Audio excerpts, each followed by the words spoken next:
What do you lean on? Not talking about that kind of lean. I'm talking about where you put your confidence to get you through the day.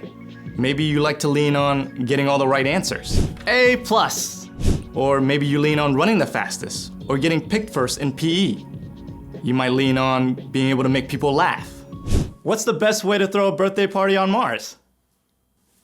You plan it. Maybe you even lean on getting a new pair of shoes or the latest gaming system to make you feel good. None of those are bad things, but if you put your confidence in them, they're going to slide. Just like that shelf. You'll mess up on a test. Sprain an ankle. Discover someone's laughing at you instead of at your jokes. And that brand new gaming system? It might pick up your spirits for a day or two, but after that, it's nothing special anymore. There's only one safe place to put your confidence. God made you. God loves you.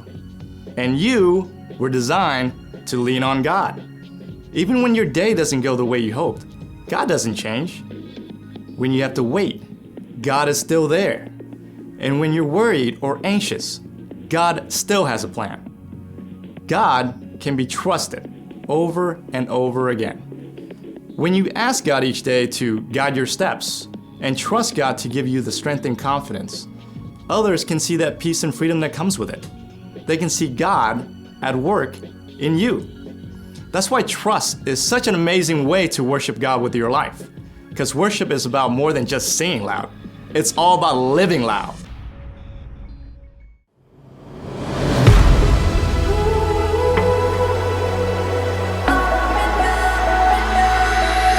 When I am up, when I am down, when life turns me around, should I go left?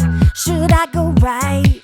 Should I be walking in circles in my mind? But I know God will make my path straight. I know I'm gonna shout and praise. My God can be trusted over and over and over again. My God can be trusted over and over and over again. Over and over and over again.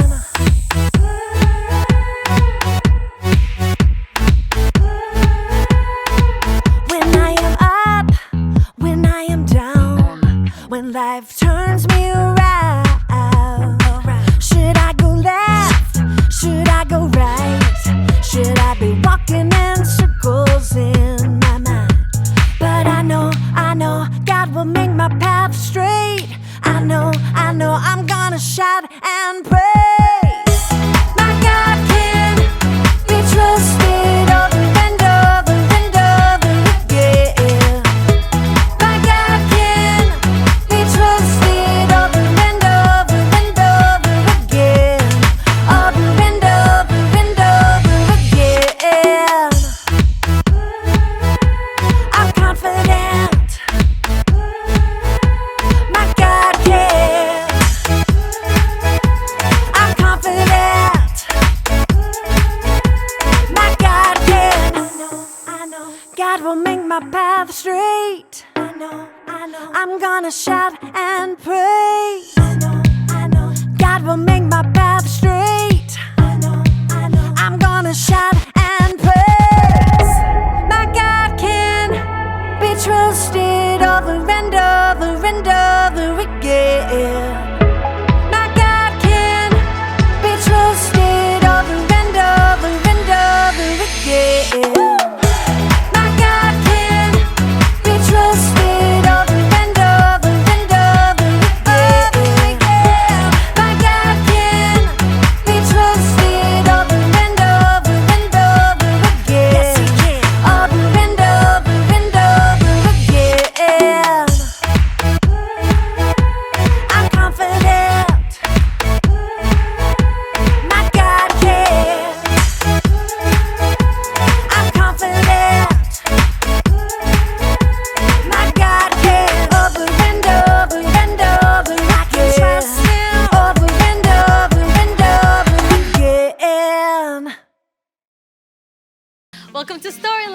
This week, we're talking about trust, while we also take a look at a story of a couple who may win the award for the oldest new parents ever.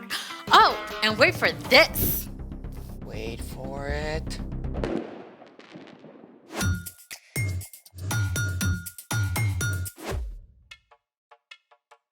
Hey, I'm Amaya. And I'm Zeke. And this week, we're talking about trust, which is putting your confidence on someone you can depend on. But how do you know who you can depend on? Well, I think the best way is to look up. What do you see? The ceiling? No, imagine that we're outside. The clouds. Okay, imagine that we're outside and it's nighttime. The stars. Yeah, all those points of light way out into space. Constellations and galaxies, each one filled with more brilliant, burning stars than we can imagine. And every single one points to God. I mean, God made all that out of nothing. It definitely makes me want to trust God. How many stars are there in the universe? 200 billion trillion stars! Whoa. Yeah. The sky was so amazing last night. I just have to take a picture for you. Look. Ooh, you have seriously got to upgrade. I know, I just couldn't capture it. So I looked up some pictures taken by the Hubble telescope instead. The Hubble Space Telescope has been orbiting the Earth for more than 30 years. It's about the size of a school bus and travels at 17,000 miles an hour, circling the Earth every 97 minutes. Check out this image from the Hubble. Whoa. This is the Prawn Nebula. It is 6,000 light years away. Stars are actually formed there, so the Prawn Nebula is like a nursery for baby stars. Mind blown. Whoa, wait. I know this one. It's the Veil Nebula. It's a leftover from a supernova that exploded like 20,000 years ago. Yeah, and check that one out. Oh, those look like Christmas lights. Well, the red dots are actually dying stars called red dwarfs, and the bluish dots are burnt out stars called white dwarfs. And they're all part of this huge cluster of stars called the Omega Centauri. Oh, I know him. He's a transformer. I think we're talking about something different. Oh, is that it? I want to see more stars. Well, that's all I've got. Unless What? we can make our very own stars right here in the lab. I'm ready. I don't think you're gonna need those. They're for style.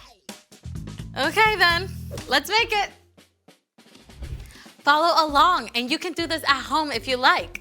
What have we got, Zeke? Step 1, fill a big jar or vase or tank about 2/3 full of water.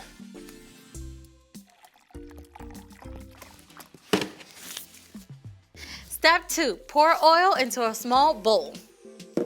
Or 2, or 3.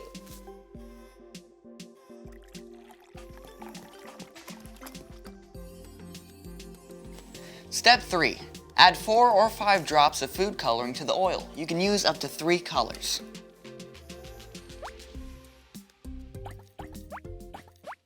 Step 4, whisk the food coloring with the oil. It's a little latte, a really oily latte. Okay, pour. Wait for it. Whoa, our very own shooting stars. Oh, can we see that again? Oil is less dense than water and floats on top. Food coloring is water-based and mixes with water. Once the oil is added to water, the heavier food coloring sinks down. As soon as they hit the water, they dissolve, forming tiny shooting stars. Oh, let's do it again. We've got tons of food coloring. I'd love to make stars all day, but we got a story to tell, and stars are a big part of this one. It's time for...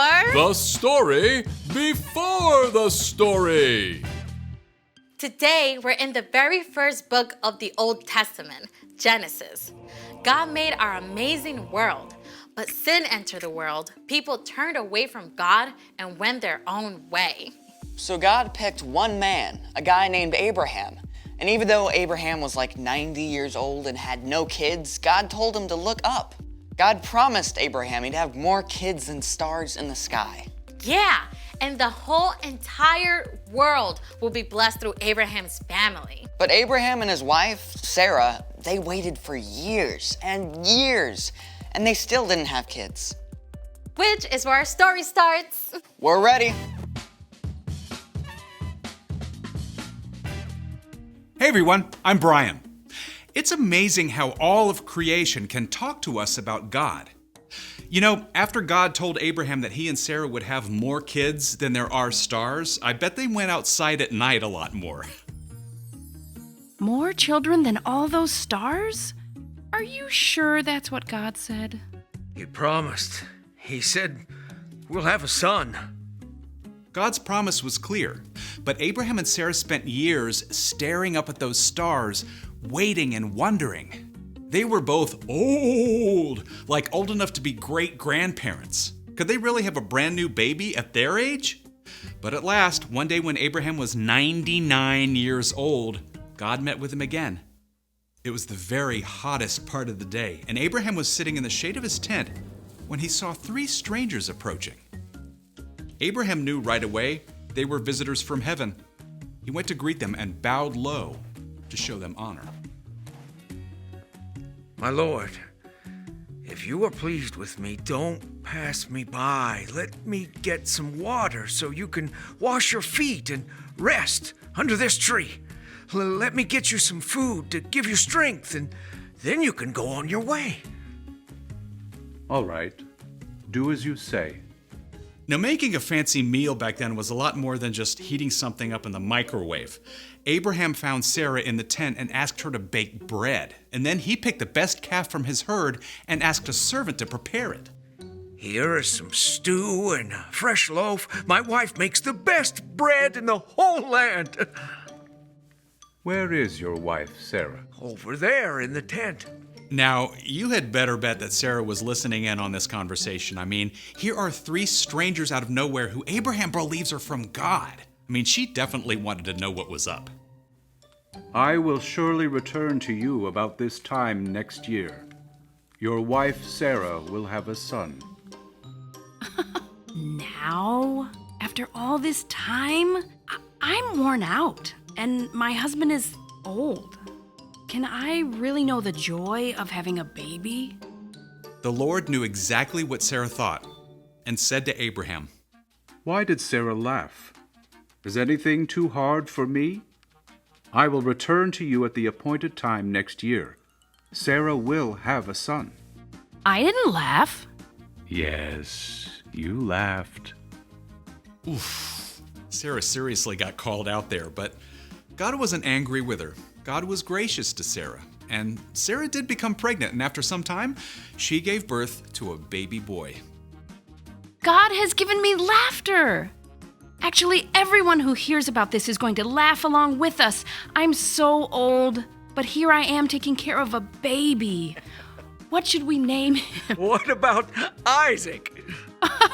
Of course, Isaac. You're going to have a big family, little one. As many as there are stars in the sky. The end. So, do you know what the name Isaac means? What?